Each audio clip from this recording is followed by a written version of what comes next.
Assalamualaikum warahmatullahi wabarakatuh. Salam Guru Penggerak. Perkenalkan, saya Ika Isna Umiati, calon guru penggerak angkatan 9 dari SD Negeri Growong Kidul 02, Kabupaten Pati, Provinsi Jawa Tengah. Kali ini, saya akan memaparkan koneksi antar materi atau kesimpulan dan refleksi modul 1.1 tentang Ki Hajar Dewantara. Ki Hajar Dewantara adalah seorang aktivis pergerakan kemerdekaan, politisi, kolumnis, dan pelopor pendidikan pada zaman kolonial. Sebagai penghormatan hari lahir Ki Hajar Dewantara pada tanggal 2 Mei diperingati sebagai Hari Pendidikan Nasional. Ki Hajar Dewantara sangat berperan penting dalam dunia pendidikan, terutama di Indonesia. Pendidikan menurut Ki Hajar Dewantara. Pendidikan merupakan tempat persemaian benih-benih kebudayaan dalam masyarakat. Pendidikan dapat dijadikan ruang untuk berlatih dan bertumbuhnya nilai-nilai kemanusiaan, dengan bahasa lain, memanusiakan manusia. Tujuan pendidikan menurut Ki Hajar Dewantara. Pendidikan memberikan tuntunan atau menuntun terhadap segala kekuatan kodrat yang dimiliki murid agar mampu mencapai keselamatan dan kebahagiaan yang setinggi-tingginya, baik sebagai manusia maupun sebagai anggota masyarakat. 3 semboyan Ki Hajar Dewantara tentang guru sebagai pendidik. 1.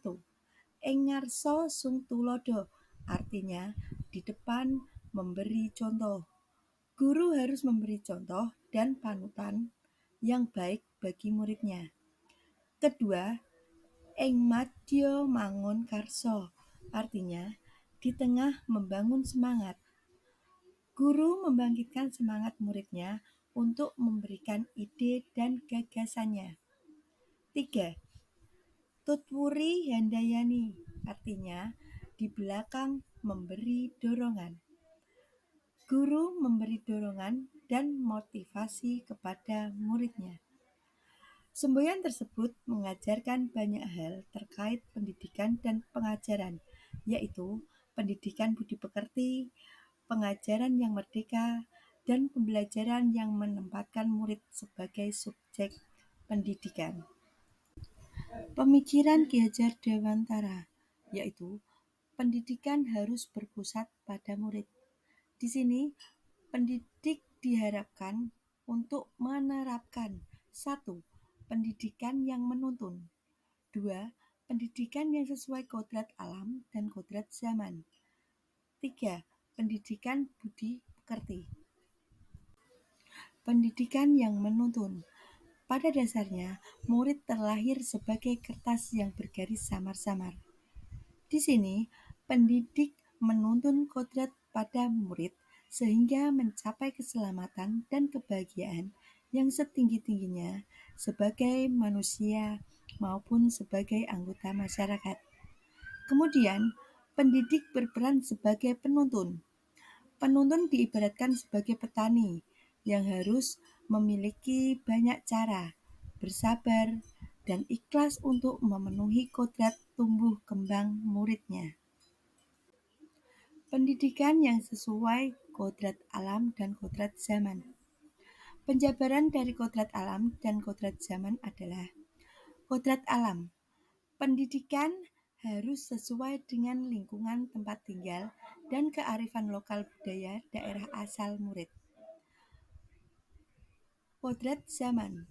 Pendidikan harus sesuai dengan perkembangan zaman yang ada. Pendidikan budi pekerti. Budi pekerti merupakan perpaduan antara gerakan, pikiran, perasaan, dan kehendak. Murid dilatih memahami kemampuan diri dan mengelola diri sehingga terbentuknya karakter pada diri murid. Murid mampu membuat keputusan dengan tanggung jawab. Penerapan pemikiran Ki Hajar Dewantara dalam pembelajaran.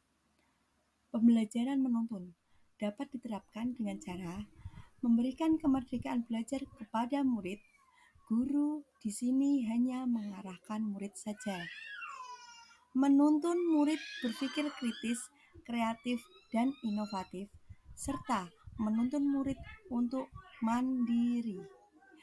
Pembelajaran kodrat alam dan kodrat zaman diterapkan dengan cara menggunakan lingkungan sekitar sebagai tempat belajar dan mengikuti perkembangan zaman dalam penggunaan teknologi. Berikutnya, pembelajaran budi pekerti dapat diterapkan dengan cara murid berani mengungkapkan pendapat. Murid dapat bekerja sama dengan orang lain, serta murid dapat menerapkan 5S: senyum, salam, sapa, sopan, dan santun. Tangsi, tantangan, dan solusi. Untuk menerapkan pemikiran Ki Hajar Dewantara, ada beberapa tantangan yang dihadapi. 1. Rendahnya minat dan motivasi yang dimiliki murid dalam mengikuti pembelajaran. Yang kedua, kurangnya kemampuan guru dalam memahami filosofi pemikiran Ki Hajar Dewantara. Dari tantangan tersebut, inilah solusi yang akan saya sampaikan. Solusinya, 1. Guru menggunakan model dan metode pembelajaran yang bervariasi agar menarik minat dan menumbuhkan motivasi murid. 2.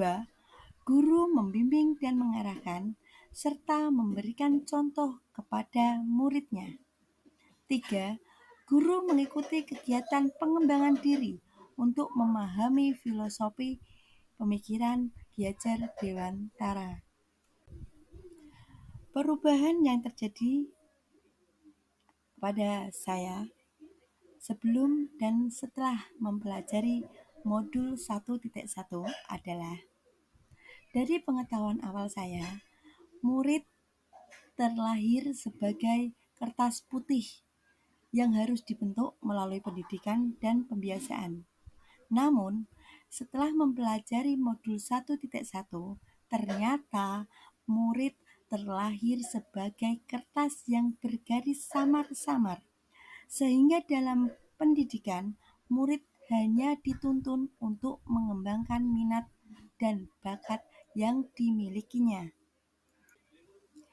Harapan yang ingin saya lihat pada diri saya sebagai seorang pendidik adalah sebagai seorang pendidik, saya akan berbenah menuju perubahan pembelajaran, dapat meningkatkan kreativitas, dapat meningkatkan kualitas diri, dapat menciptakan ide-ide kreatif dan inovatif, dapat menerapkan pembelajaran berpusat pada murid, sehingga membentuk budi pekerti yang luhur pada murid-murid dengan rasa bahagia tanpa harus merasa tertekan. Harapan yang ingin saya lihat pada murid-murid saya adalah saya berharap murid-murid saya mendapatkan kebahagiaan dalam setiap melakukan aktivitas pembelajaran. Murid aktif, kreatif, dan inovatif, sehingga apa yang telah dipelajari dapat tertanam pada diri mereka masing-masing dan dapat diterapkan dalam kehidupan sehari-hari. Demikianlah pemaparan saya. Apabila ada kesalahan, saya mohon maaf. Semoga video ini bermanfaat. Terima kasih. Salam guru penggerak. Wassalamualaikum warahmatullahi wabarakatuh.